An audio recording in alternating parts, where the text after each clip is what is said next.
Thank you to everyone for joining us. We are now about to begin our panel, or forgive me, fireside chat on pathways to engagement with the SDGs and green bonds in partnership with Six Digital Exchange.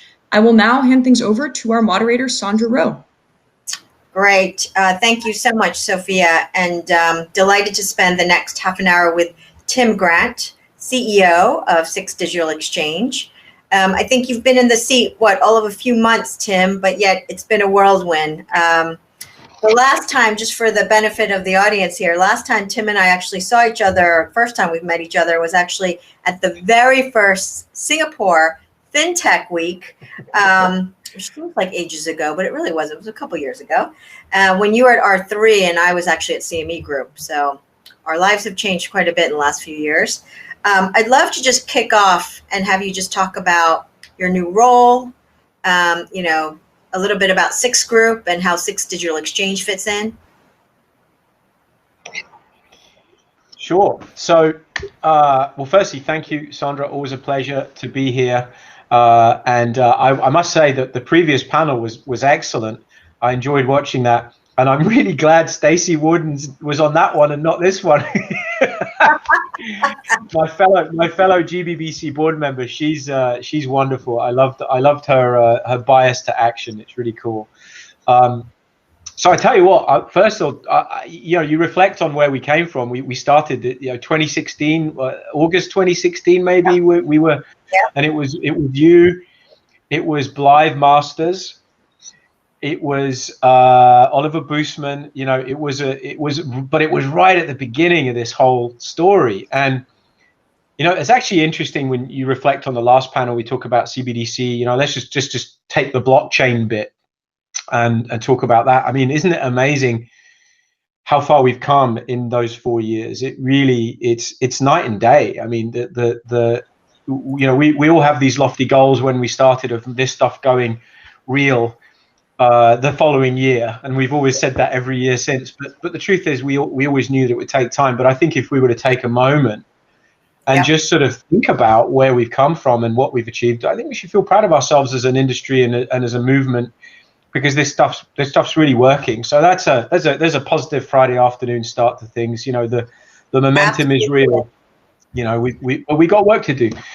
And so, speaking of work to do, having spent 5 years in this area, now I've kind of gotten to a point where this is a great platform at SDX, Six Digital Exchange, and let's give everybody a very brief sense of what this is about.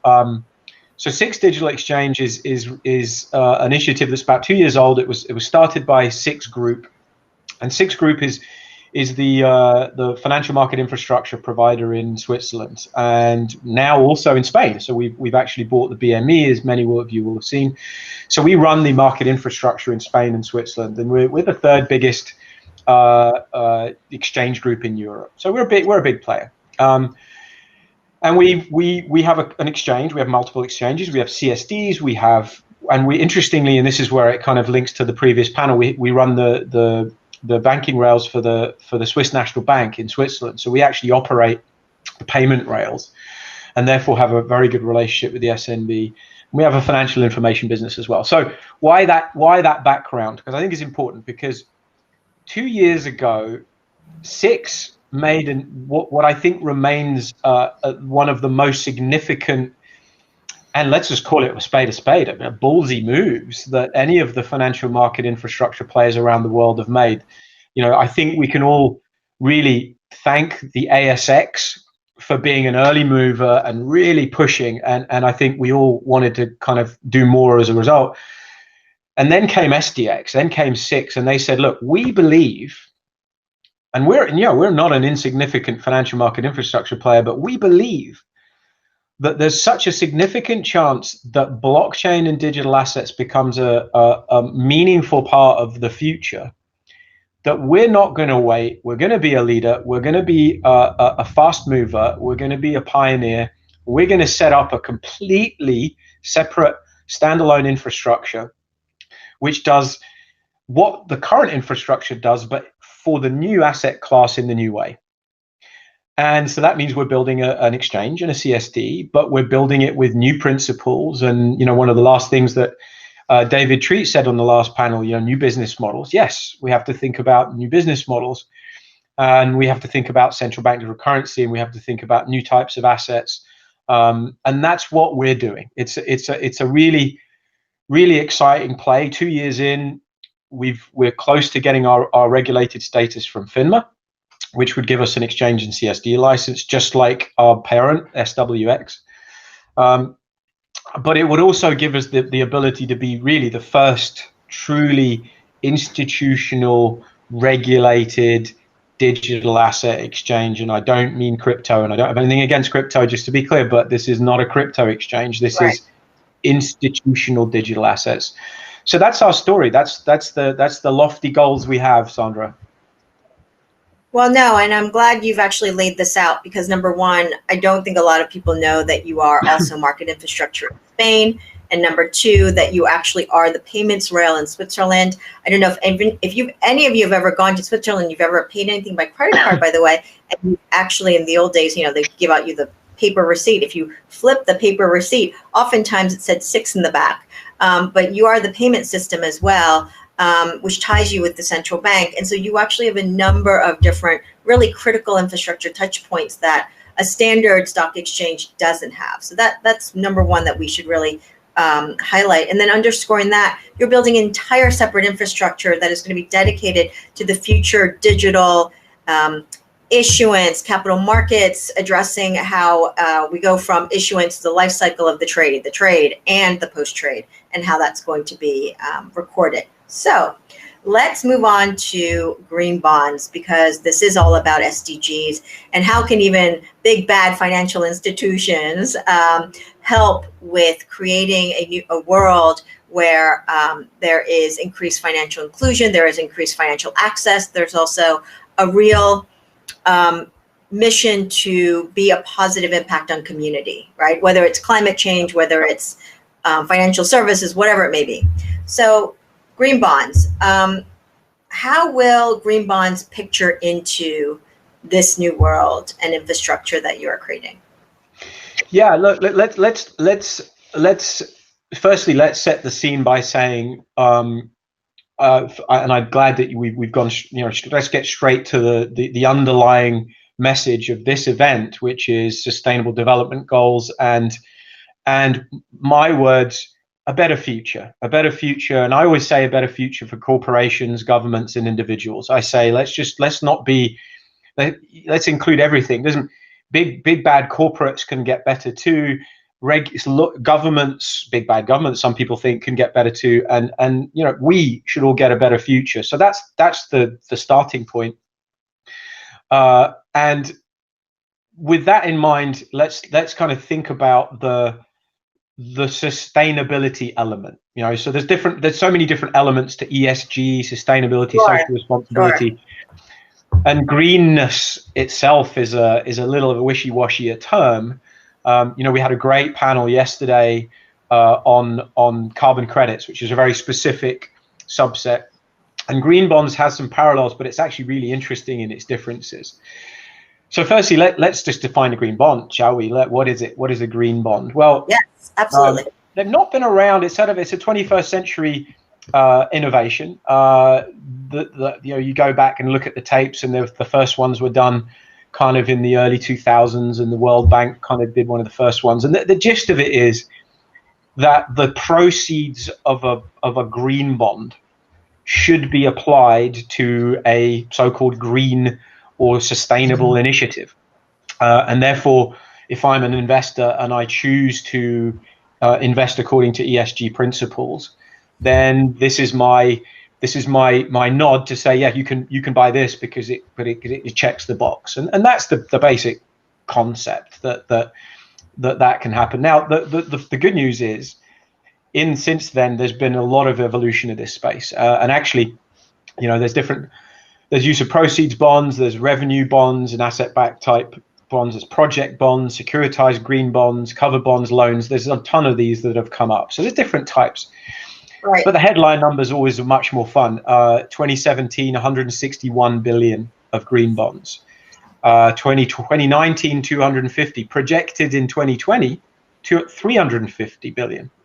So we're seeing a growth in this, and that reflects the sort of era of social responsibility that's starting to come upon us. And hallelujah, I'm a big buyer and I believe in it. And we all know that the research will tell us that ESG managed companies and funds do better statistically.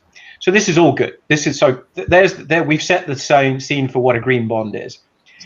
So why the digital asset element? Why would that feature into this? Right. Why would we care? Yeah. Why wouldn't we just rely on the bond market and just watch it go up? And I think that's the right question to ask. And it's a very nuanced answer. And actually, this is where you start to get into some of the parallels and overlaps with carbon credits.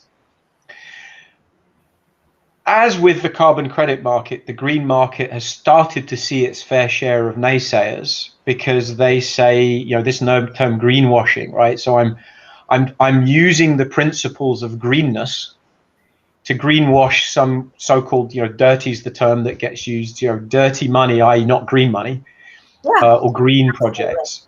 Right. And we're definitely starting to see a level of concern that, is this greenness really real? Is that a thing that we can trust? Is that a thing we can verify?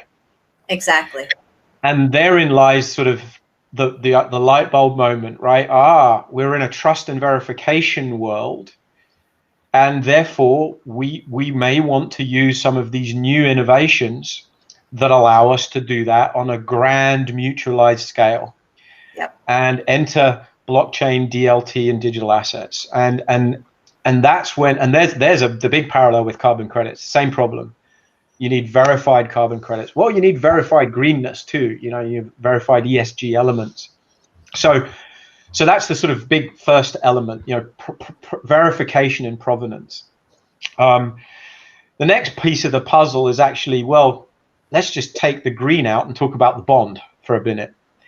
The bond markets also have their own efficiency. Now, one of the big things, and we all of us in the blockchain space made this mistake early on. We all thought if the equities, we might put equities on the blockchain, and then we all realized, nah, that's not going to work. Like there's no real efficiency to be gained there.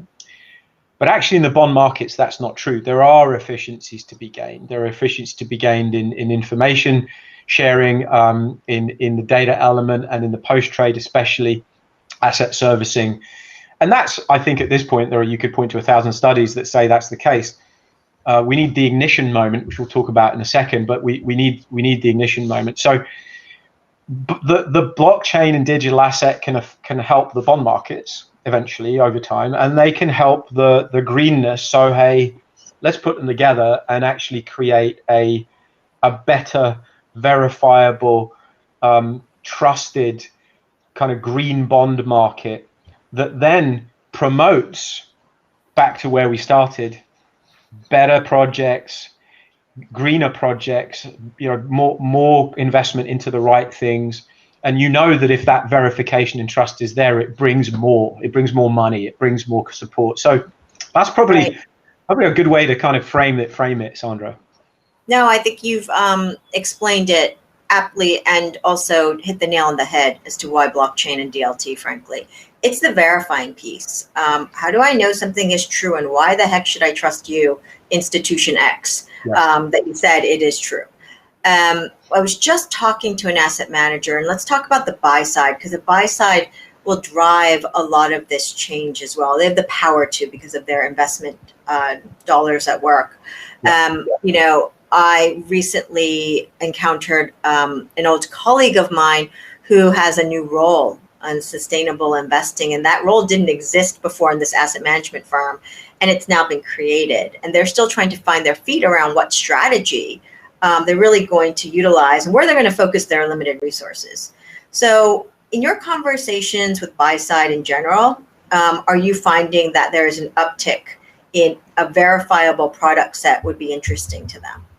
Yeah, no question. I think we've talked to, actually, I think it's both on the issuer side and the buy side, but let's focus on the buy side. The buy side, and maybe we can talk about the issuers in a second. The buy side, Sure. I have a live story from the issuers just from today actually, but on the buy side, yes, the biggest asset managers we all know have created ESG product, and the trajectory of AUM of ESG product is just consistent and going up. So yeah, the new roles are being created, the new rules are being created. What is ESG anyway? I mean, that's a whole another. How do we agree what is green? That's a good question. Right. But that's a separate question. But yes, I think the trajectory is clear, and I think aligned with BlackRock in particular has done a big job of talking about shareholder primacy and shareholder rights, and sustainability and socially responsible elements of the companies they invest in general. Yep. And board composition, things like that. All the right things, and kudos to BlackRock for doing that. The era, and I keep saying this, the era of social responsibility is upon us, which is one of the most awesome things. Now, the flip side is, well, if you really believe that and you start to look into it and you start to have more and more AUM, and this is a significant part of your revenue, but also your responsibility, is like, how do we make sure that the stuff we invest in is right? Like, we don't want to end up financing something that wasn't green. That's the ultimate blow up in an ESG portfolio, in a green portfolio. So the demand for give me something trusted and institutional that I can plug into, that gives me comfort that I can sell to my clients a product that has the right elements to it, is clearly there. And that's one of the great things, and this I think is true about carbon credits as well, is that the market's there. We don't need to create this market, it's there. But we need to create things like the verified piece, the mutualized communication layer, not quite there yet. And that's where we in this space who are trying to innovate, and it takes a village. It's more than just little old SDX. Absolutely. All of us together, and especially in an event like this, I think it's important to shed the corporate veneer and talk about what we all need, and we need to cooperate on this one. And when we pull all these pieces of the puzzle, and it's going to take a few things to have the verification layer, I think you'll find the buy side plugging into it, and then that going downstream to us with people talk who has the money, but who has the money? I mean, this is our money that's being managed by the buy side at the end of the day, and we want to see it. We want to be able to look on a button and say, tell me what that bond is related to and what's green about it, and tell me why you believe it to be true. And we should demand nothing less in a decade's time. That's what I want, as a consumer. Absolutely.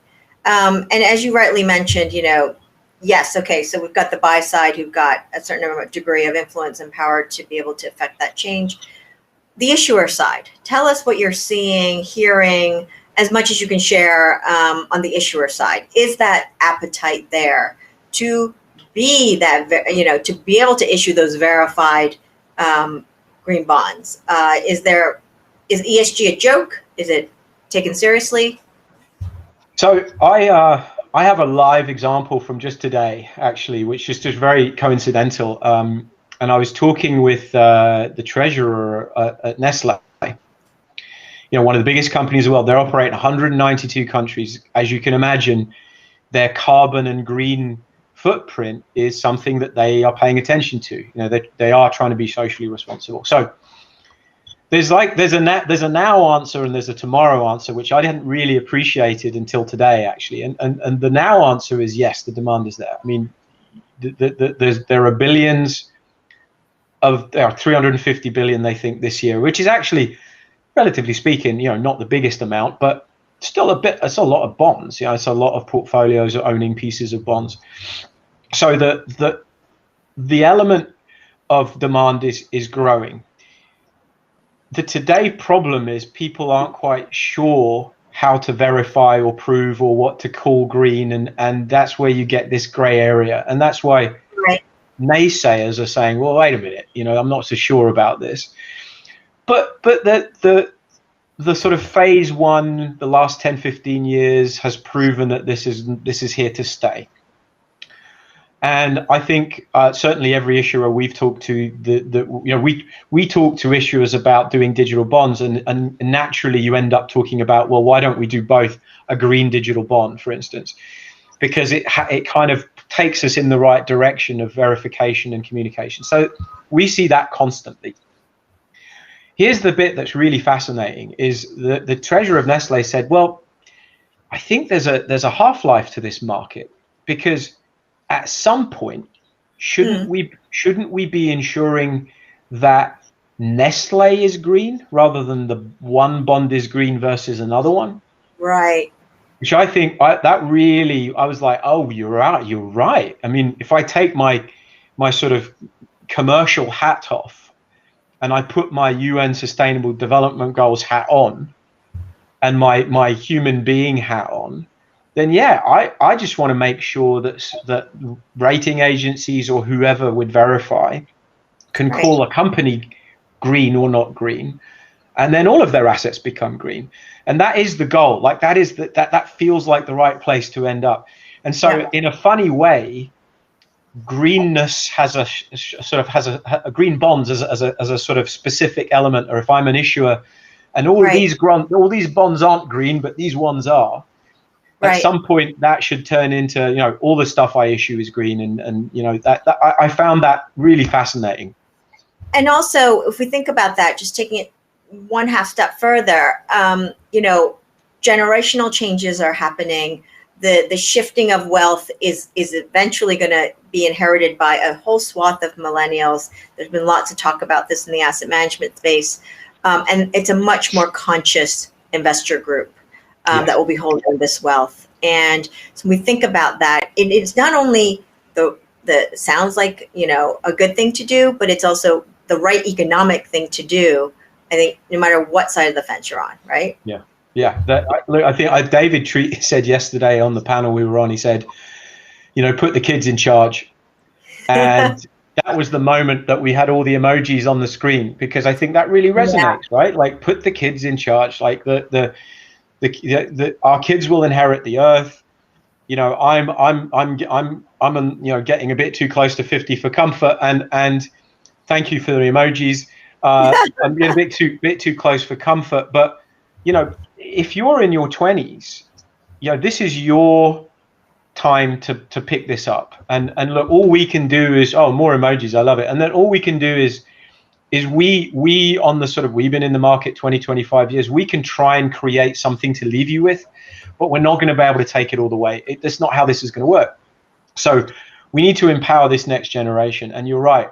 I look at my kids who are 8 and 6, and the level of sort of innate social responsibility that I'm seeing is incredible. Versus me in the 1980s, when I was just the product of everything that the 80s or the excess of the 80s. Now, I want to don't cut that tree down, Dad. Wow, I wouldn't have never even thought about that. And so yes, that this is important to create a framework that the next couple of generations of asset managers, issuers, business owners, people can pick up and take forward. And I think that we have to, and again, this is the right forum to say it like this, it's like we have to rally round in this space and say, okay, we all have our paymasters. We all have to generate some sort of return and show some sort of result.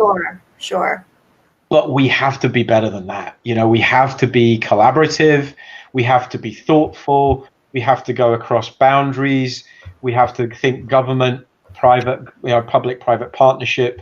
We have to think about, and I love, we might want to talk about this, the whole open finance, DeFi, all this stuff. Like all of this is part of the puzzle. You're reading my mind. Yes. Yeah, how do you weave that, into a better future is the answer. Okay, well, since you've brought it up and we've got about 5 minutes left, I would love it if you could talk a little about how do you see what is considered open finance versus decentralized finance, or DeFi, as the space calls it. Let's talk a little bit about that. This is one of my new favorite topics, Sandra, and I'm going to drop on you all my new catchphrase, which I've been testing privately for a while, but this is it. Wait for it, everyone. This is the first time, but hold on to your hats. So firstly, open finance. Let's just define it so we know what we're talking about. And I decided to take a definition because it's always helpful. Okay. So open finance is the term used to describe the extension of open banking data sharing principles. So it's very much giving people access to data to enable third-party providers to access customers' data across a broader range of financial sectors and products. Blah, blah, blah, blah. What does that really mean? Yeah. It's trying to basically remove barriers and allow I always, one of the greatest things I ever heard was value is at the intersection of previously walled gardens. Yes, let's cut down the barriers so that new innovative entrants can get access to information and start to provide new products and services that we didn't have before. And open finance is sort of, I think, a very broad term. It's very data and access, I think. And by the way, it sounds very one way. Like, yeah, it's kind of like just make sure the access to the data. Exactly. And let's just say all of these things that because the third thing is the one I'm going to really bring to the table. But like, open finance, we love it. It's a good thing, but it's very specific and unidimensional.